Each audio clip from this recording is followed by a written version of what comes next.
And you know what time it is? You know what time it is, it's don't time you? for KP's Video News. That's right.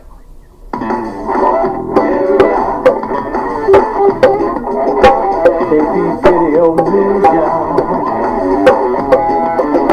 KP's Video News, y'all. KP's Video News, y'all. Right. KP's Video News, y'all. Bongo! It's time for what? KP's Video News, y'all. That's right, folks. It's time for KP's Video News. And yeah, I want y'all to see this. This is a shirt that I had made by my cousin and her husband over at Sandar, DC. I'll put up the specs so you can go ahead and order one, and give you the email address and all that good stuff. They got some good stuff over there. They're making up all that custom t-shirts you need. They got them. They're hooking them up. Anyway, yeah, I'm back, folks.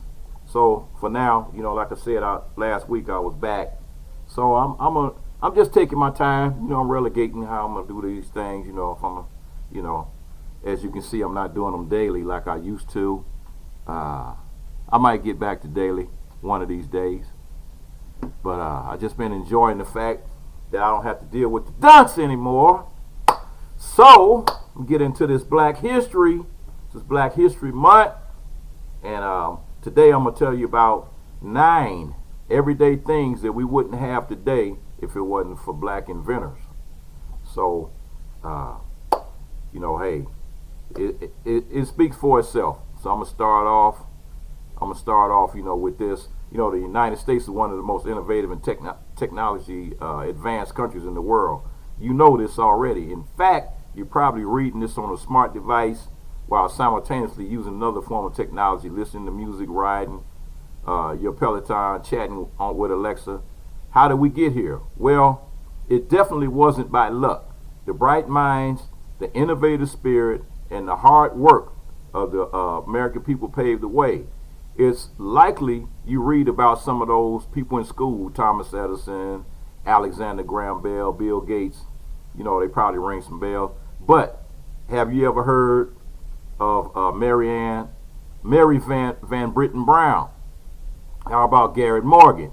These are just 2 of the many black inventors whose contributions to technology have largely been glossed over in the history books, and without whom we wouldn't have some of the technology we take for granted today. Mary Van Britten and Morgan are responsible for the home security system and the traffic light, respectively. So let me get started here. You know, Garrett Morgan, I'm gonna start with him first. The 3-light traffic light. So don't get mad at him saying it's a black dude invented the traffic light. Next time you get a ticket for running the light, no, that was your fault. You ran the light. Anyway, Garrett Morgan patented the modern traffic light. A child of former slaves, Morgan earned his living as a sewing machine repairman in Cleveland, Ohio. One day, he noticed that a 2-light traffic signal did not give motorists enough time to react, resulting in frequent collisions. Signals at the time were changed by hand and often with no warning at all. He invented the system of red, yellow, and green lights we still use today. Garrett Morgan held several other patents, including a breathing device that served as the model of the World War II gas mask. So Garrett Morrison invented the gas mask, and these gas masks that he invented were used by firemen. And when he created this was a life-saving device that the firemen used. And knowing about American history, what happened was when the white firemen discovered that a black guy invented this machine, this device, for them to breathe, to be able to go into a building full of smoke, they didn't want to use it no more. They was using it with a whole lot of success, loving it, but when they found out a black dude invented it, they no longer wanted to use it. So therefore, fast forward, what happened was a white guy kind of tweaked it a little bit and changed it a little bit and put his name on it. Then all of a sudden, oh, they loved it. So this is America for you. Moving on to the next one, Alexander Miles, the automatic elevator door. So so we're celebrating Alexander Miles, was an African American inventor best known for being awarded a patent for automatically opening and closing elevator doors. The problem with elevators at the time was that the doors of the elevator and the shaft had to be opened and closed manually. This could be done either by those riding in the elevator or a dedicated elevator operator. People would forget to close the shaft door. As a result, there were accidents with people falling down the elevator shaft. Alexander Miles was concerned when he saw a shaft door left open when he was riding an elevator with his daughter and made the change. Thank you, Mr. Miles, for our elevator rides safer and more efficient. And he brainstormed how he could make the elevator safer, and he took out a patent for a mechanism that would automatically open and close the doors, elevator shaft doors, and his designs are still largely reflected in elevators today, still, right to this day. Sarah Boone, and she's created the enhanced ironing board. So Sarah Boone was as an American dressmaker who made her name by inventing the modern day ironing board. She was one of the first African American women to receive a patent in the United States history. Boone was enslaved in Craven County, North Carolina in 1832. As Sarah Marshall, she married James Boone in 1847, whom she had 8 children. Boone died of Bright's disease, which is kidney failure, in 1904. And she said, sure, ironing might not be one of your favorite pastimes, but if it wasn't for Sarah Boone and her ironing board model, the task would have even been more tedious. In 1892, Boone, who was created the new ironing board model with a narrower diameter and curved design, simplifying the process. Previously, the ironing board was essentially a wooden block. Her prototype evolved into the ironing boards we have today. And so this is one of the ones I was talking about earlier, Mary Van Britten-Brown home security system. And so before security systems became a fixture in homes, an African-American nurse, Mary Van Britten-Brown, devised an early security unit for her own home. She spent many nights at home alone in Queens, while her husband, Queens, New York, while her husband was away, and felt unsafe with high rates of crime in her neighborhood. On top of that, police were unreliable and unresponsive. So she created a device that would help put her mind at ease. In 1966, Brown invented a system that used a camera that could slide into and look through 4 peepholes in her front door. The camera's view would then appear on a monitor in her home, so she could survey and potentially any unwanted guests. She added other features to the system, including a microphone to speak to anyone at the door, a button to unlock the door, and a button to contact the police. She and her husband took out a patent for the system in that same year, and they were awarded the patent 3 years later in 1969. Home security systems commonly used today took various elements from her design. So she did what she did, man. You know, and it's out of necessity. It's out of necessity. That's where these inventions come from. And so we have Frederick McKinley Jones, who invented the refrigerated trucks. And if you ever wonder how frozen food and fresh produce get delivered to stores without spoiling, Frederick McKinley Jones, who had a background in mechanical and electrical engineering, came up with the idea in the 1940s.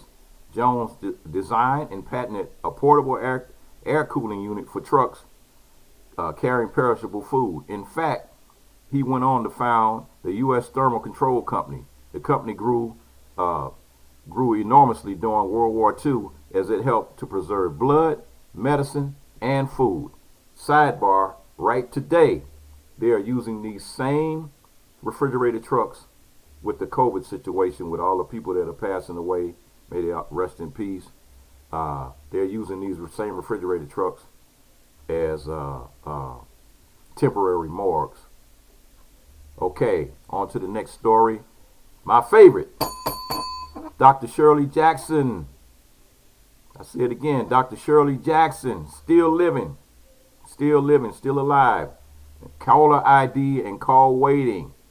So, among other, she was also instrumental in creating fiber optics.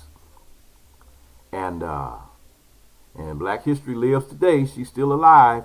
Dr. Shirley Jackson is credited with helping to develop the technology that enabled caller ID and call waiting. She was the first black woman to graduate with a PhD from MIT.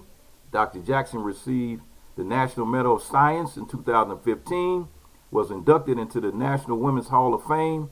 We celebrate the courage and leadership of Dr. Jackson and are grateful to the students we serve today, have individuals like her laying the foundation for tomorrow. And like I said, her research in telecommunications while working at AT&T Bell Labs led to the creation of call waiting and the call ID feature, as well as the portable fax machine and touch-tone telephones and fiber optics. She has holds several patents, and she currently serves as the 18th president of RPI Institute. That's Rensselaer Polytechnic Institute in Troy, New York. So she was the dean over at MIT for a while. Now she's at another university. So my favorite, man, and she's still alive, still living. And here's another brother that's still living, Lonnie Johnson, who created the Super Soaker. So if you got kids running around with those Super Soakers, squirting people up with those big Super Soaker water guns, a black man invented that. So Lonnie Johnson, an inventor, aerospace engineer, and entrepreneur. After completing a degree in nuclear engineering, Johnson went on to a career in government, split between the U.S. Air Force and NASA. Despite his success, Johnson said, "I thought to myself that, I have more to contribute." While with the U.S. Air Force and NASA, he worked at the Jet Propulsion Laboratory and worked on the stealth bomber project. He invented the Super Soaker water gun in 1990, which has been among the world's best-selling toys ever since. He also invented the Nerf gun and currently owns 2 companies that focus on engineering and inventing. He currently has a net worth of over $360 million. And that's Lonnie Johnson, man. Lonnie Johnson. So on to the next. This is Lewis Latimer. And without Lewis Latimer, you would definitely be in the dark. And he created the carbon filament. And inventor and engineer Lewis Latimer was born in Chelsea, Massachusetts in September 1948, 6 years after his parents, George and Rebecca Latimer, had ran away from slavery in Virginia. Although free, George was still extremely poor, working as a barber, paper hanger, and other odd jobs to support his wife, 3 sons, and 1 daughter. Lewis Latimer, the youngest child, attended grammar school and was an excellent student who loved to read and draw. Most of the time, though, he spent working with his father, which was typical of children in the 19th century. In 1857, the Supreme Court ruled that a slave named Dred Scott could not be considered a free man, although he had lived in a free state. George Latimer disappeared shortly after the decision became known because he had no official papers to prove he was a free man. With his father gone and with his mother struggling to keep the family together, Lewis falsified his age and joined the U.S. Navy in 1864 when he was only 16 years old. When the Civil War ended, he honorably discharged and returned to Boston to seek employment. While working with the Boston firm, Latimer met Alexander Graham Bell, who had hired him to draw the plans for a new invention, the telephone. Bell was in a race to have his invention patented before anyone else and registered a similar device. By working with him late at night, Latimer was able to provide Bell with blueprints and expertise in submitting applications that allowed him to file his telephone patent on April 14, 1876, just a few hours earlier that before a rival inventor. In 1884, he was invited to work for Thomas Edison in New York, an expert electrical engineer, and Latimer's work with Edison was critical for his thorough knowledge of electric lighting and power, guided Edison through the process of filing patent forms properly in the United States Patent Office, protecting the company from infringements of their inventions. On December 11th, 1928, Latimer passed away. He passed away, and he leaves a remarkable legacy. So listen to what I'm saying now. So while he was working with Edison, he improved Edison's invention of the light bulb. He improved it greatly while working for the United States Electric Lighting Company in the 1880s. He introduced the design for the carbon filament, which is more durable and longer lasting than early filaments. Latimer's filament, which is used in incandescent light bulbs right to this day. As I said before, if it wasn't for him, you'd be in the dark, made the bulbs more affordable to consumers and was also safer than other lighting options available at the time, which included gas lamps or lamps which were harsh on the eyes. Combined, these improvements enabled light bulbs to be sold to the masses. All right, so we got Philip Mckinley created the world's fastest computer. The world's fastest computer. While the world's fastest computer isn't available for consumers, it's still pretty noteworthy invention. The tech wizard behind it is Philip Mckinley, and in 1989, while working on a program to estimate the amount of oil in a simulated reservoir, he revolutionized the process of speeding the computer. With the help of 65,000 microprocessors, the machine was able to perform 1.3 billion calculations per second, as well as correctly predict the amount of oil in the simulated reservoir. This work paved the way for other scientists to understand the more complex functions of computers. That year, Mckinley was awarded the Institute of Electronics and Engineers Gordon Bell Prize. Gordon Bell Prize. Also, they call him the father of the internet. And supercomputer pioneer was best known as the father of the internet. That's Philip Mckinley. You thinking about Apple computer people, and you thinking about Bill Gates over there at Microsoft. This guy here, a black man, is the father of the internet. So hey, we have a rich history, folks. Rich. That's just 9.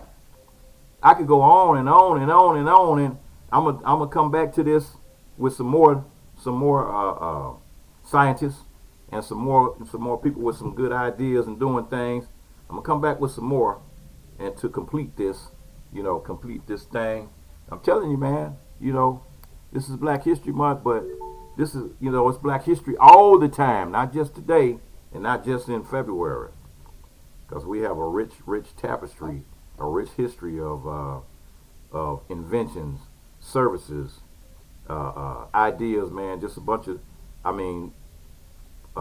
food recipes and creation, the creation of different products that you use on a daily basis. The sewing machine, the broom, the mop, the toilet, the basic modern toilet stool. These things that you take vacuum cleaner. These things that you take for granted. If you look around your house, man, you will find hundreds of inventions that black people invented. And you know what time it is? It's time for KP's Video News. That's right, folks. KP Video News. Peace, y'all. Peace.